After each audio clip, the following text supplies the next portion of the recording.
मेरा नाम पंकज कुमार हुआ। मैं इंडियन रेलवे में लोको पायलट के पद पर कार्यरत हूँ। मेरे घर में बीमारी 3, 4, 5 लोगों को है। मेरे खुद का ब्रेन ट्यूमर, मेरे माँ का साइटिका गठिया झुंझुनी लहरवाता, मेरे भाई का लीवर इन्फेक्शन, मेरी बहन का हंफनी दमा की शिकायत और मेरी पत्नी को डॉक्टरों ने बता रखा था बांझापन का शिकायत। पैसा बहुत कमाते थे, महीने का 1,00,000-1,50,000 रुपये महीना,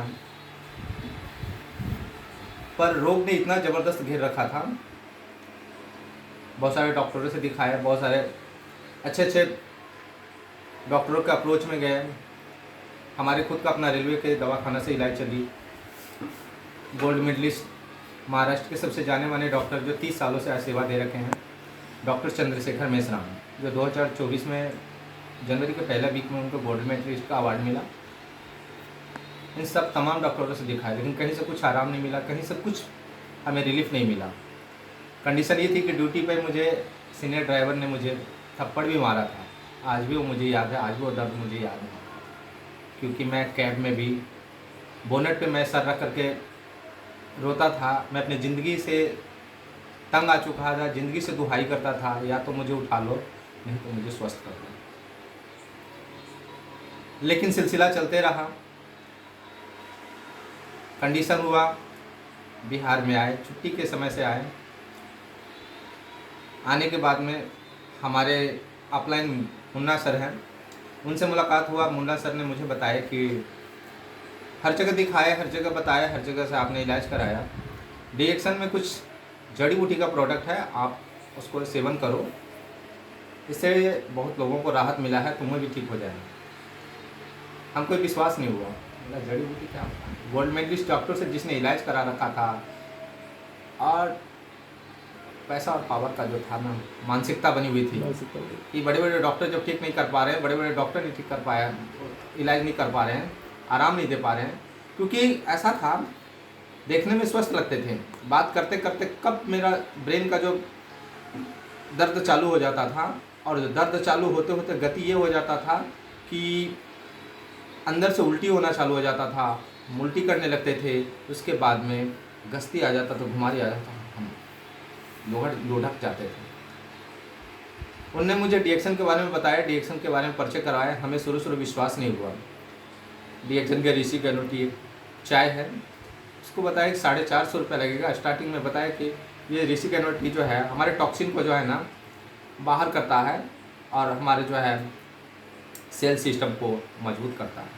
मैं पहले सेल सिस्टम और टॉक्सिन नहीं समझते थे, बस इतना समझते थे कि अंग्रेज़ी दवा है, और ये अंग्रेज़ी दवा से हमारे बॉडी के जो हमारे ब्रेन का ऊपर जो प्रॉब्लम है, हमारे ब्रेन में जो दिक्कत है, ये ब्लड क्लॉट जो सिस्टम है ना, वो ब्लड क्लॉट टूट जाएगा।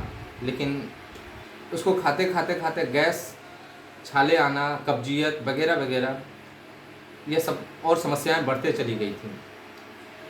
पहले शुरू शुरू विश्वास नहीं हुआ, मैंने ऋषि गैनोटी लेने से इनकार कर गया। उन्होंने 450 रुपये स्टार्टिंग में मांगा, लेकिन मैंने कहा कि नहीं, मूलजोल करने लगे, कुछ कम हो तो देखिए।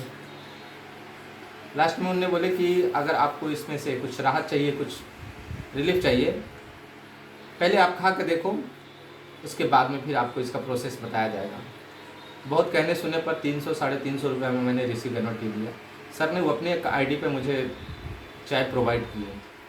चाय लिए मुझे विश्वास नहीं, मैंने घर पे छोड़ के अगले दिन मैं ड्यूटी पे निकल गया।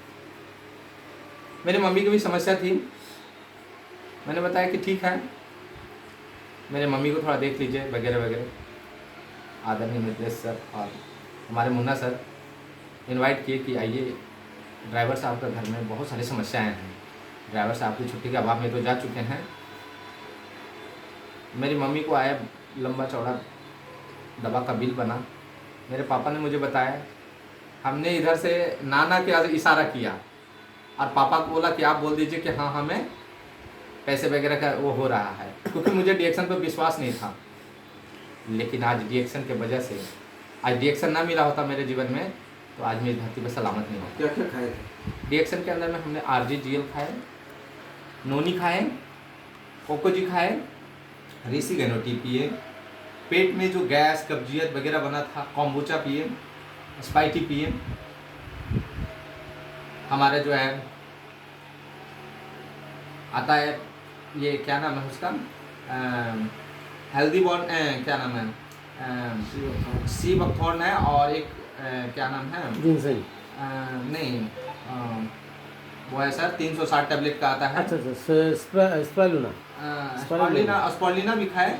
क्या नाम है उसका, आर्निल कॉर्डिसेप्स। कॉर्डिसेप्स नहीं है सर, लायंसमैन खाए। लायंसमैन तो इतना जबरदस्त है कि उसको चूसते चूसते मैं कहीं चलता हूँ तो चूसते चूसते भी मैं 360 का है क्या? 360 का भी है, 90 का भी है। लायंसमैन 360 आपको इफेक्ट पड़ा? बहुत ज़्यादा इफेक्ट पड़ा। और ये सारे प्रोडक्ट खाए, मुझे इफेक्ट तो दिखने लगा 1.5 महीना में, मुझे इफेक्ट दिखने लगा। 1.5 महीना में इफेक्ट दिखने के बाद में जो ब्लड का जो क्लॉट था ना, हमने अंग्रेजी दवाई साथ साथ ही उसको लेके चलने लगे। अच्छा, क्योंकि ये अंग्रेजी दवाई हम छोड़ नहीं रहे थे कि पता नहीं क्या होगा कैसे होगा। तो जब हमने उसको साथ साथ लेके चलने लगे, जो कंडीशन था कि मैं बोनट पे उल्टी करता था, मैं गाड़ी के कैब में ही बेहोशी अवस्था को प्राप्त करता था, ड्राइवर से बहुत सारे गाली बात सुनने को मिलता था। ये सब कंडीशन मेरे धीरे धीरे कंट्रोल होने लगा, दर्द देने लगा, लेकिन ना तो उल्टी आने लगा और ना हम बेहोश होने लगे।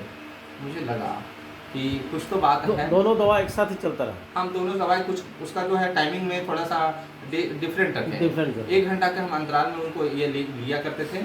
और मैं जब गाड़ी पे जाते थे तो रोजल को हमने बॉटल में अपना यूज़ किया करते थे, और स्पाइटी को अपना उसमें यूज करके लेके जाते थे। क्योंकि स्पाइटी से क्या था कि जो हमें गैस की वजह से जो भी सिर जो धरता था, गैस की वजह से सिर में जो पेन होने का कंडीशन बनता था वो बनने नहीं देता था स्पाइटी, और पेट साफ करने के जो है कंडीशन बनाए रखता था रोजल स्पाइटी।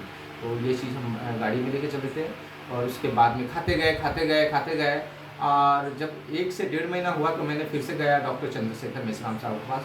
उनसे बोला कि सर एक बार पुनः CT स्कैन का इजाज़त दिया जाए। उन्होंने बताया कि आपका 80% तो ब्लड क्लॉट खत्म हो गया जी। मैं बोला सर कहाँ, तो बताया गया था कि मुझे दवा बंद करवाया जा रहा था, आपको दवा अब नहीं चलेगी, ऑपरेशन की बारी आ गई थी। अच्छा। ऑपरेशन में भी 7-8 लाख रुपए की बारी चल रही थी। लेकिन जब 80% की बात बोले, मैं बोला सर क्या अब ब्लड क्लॉट के लिए ऑपरेशन की इजाज़त मिल सकती है?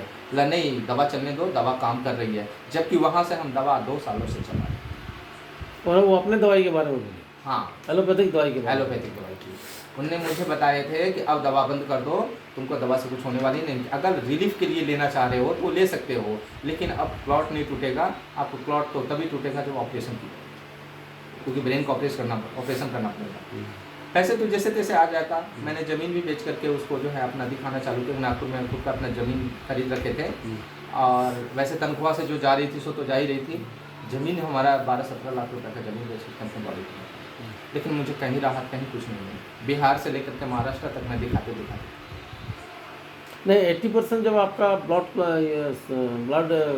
क्लॉट टूट गया तो सर ने बोले कि उनको तो लगा कि ये मेरे दवा की कमाल है। पूछ रहा हूँ, मेरी दवा से हुआ, मेरी दवा की कमाल है। लेकिन हम प्रोडक्ट को लेते रहे, और 2.5 महीने से 3 महीना होते होते मेरा ब्लड क्लॉट दोबारा फिर से मैंने गया कि सर अगला बार फिर देखा जाए। क्योंकि मुझे जब पेन रिलीफ मिलने लगा और पेन रह के होने लगा, जो कंटिन्यू होता था वो 10 मिनट ठीक ठाक है, फिर उसके बाद कंटिन्यू होने लगता था।